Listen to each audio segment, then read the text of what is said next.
කවුද මේ බිලියනර් කියන්නේ? බිලියනර් කෙනෙක් කියන්නේ ශුද්ධවත්කම බිලියන 1ක් හෝ ඊට වැඩි පුද්ගලයන්.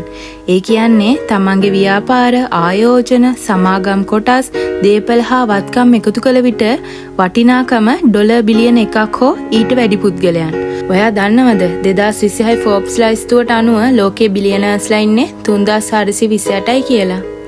ඒ කියන්නේ බිලියන 8.3ක් ඉන්න ලෝක ජනගහනයෙන් බිලියනර්ස්ලා ඉන්නේ 3428යි. ප්‍රතිශතයක් විදිහට කියනවා නම් ලෝක ජනගහනයෙන් 100%.000041ක් කියලා. පොඩ්ඩක් හිතන්න බිලියන 8.3ක් ඉන්න ලෝක ජනගහනයෙන් බිලියනර්ස්ලා 3428ක් පමණක් ඉන්න හේතුව මොකක් කියලාද ඔයාලා හිතන්නේ? ඒ තමයි එයාගේ ගතිගුණ. බිලියනර් කෙනෙක් තුල නිතර දකින්න තියෙන බිලියනර් කෙනෙක් ප්‍රගුණ කරපු ප්‍රධාන ගතිගුණ 5ක් ගැන අද අපි කතා කරමු.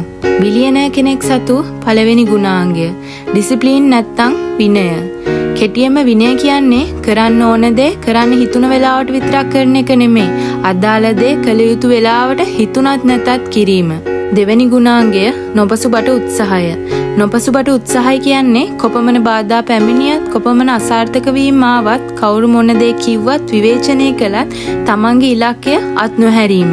තුන්වෙනි ගුණාංගය දැක්ම. දැක්ම කියන්නේ අනාගතේ තමන් යා යුතු තැන ගැන පැහැදිලි අදහසක් රූපයක් මනසේ තබාගෙන ඒ වෙනුවෙන් අඛණ්ඩව වැඩ කිරීම. හතරවෙනි ගුණාංගය අඛණ්ඩව ඉගෙන ගැනීම. ඔයාලා අහලා ඇති කතාවක් ආදායම් වැඩි කරගන්න ඕනේ නම් වැඩ කරන්න. වටිනාකම් වැඩි කරගන්න ඕන නම් ඉගෙන ගන්න කියලා. වටිනාකම් වැඩි වූ පසු ආදායම ඉහළ යාම සාමාන්‍ය දෙයක්. ඉතින් අද දැනුම හෙට ප්‍රමාණවත් නොවෙන්න පුළුවන්. ජීවිතේ ඉහළටගත් පුද්ගලයන් දවස ගානේ පොඩි දෙයක් හරි ඉගෙන ගන්න අමතක කරන්නේ නැහැ.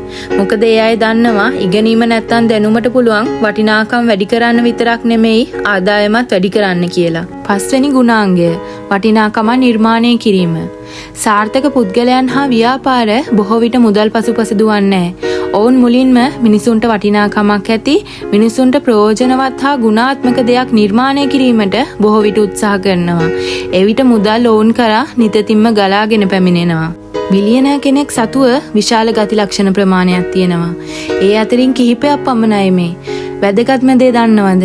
මේ ගතිගුණ මේ ලක්ෂණ අපිට පුරුදු පුහුණු කරන්න පුළුවන්.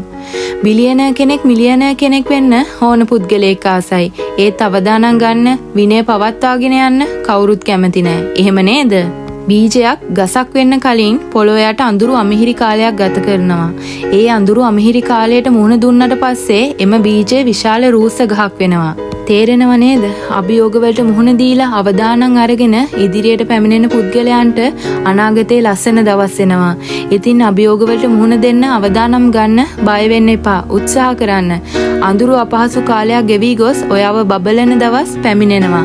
ඉතින් ඒ වෙනුවෙන් කැප වෙන්න. ඔයාව විශ්වාස කරන්න. ඉතින් අනාගත බිලියන මගෙන් සුබ පැතුම්.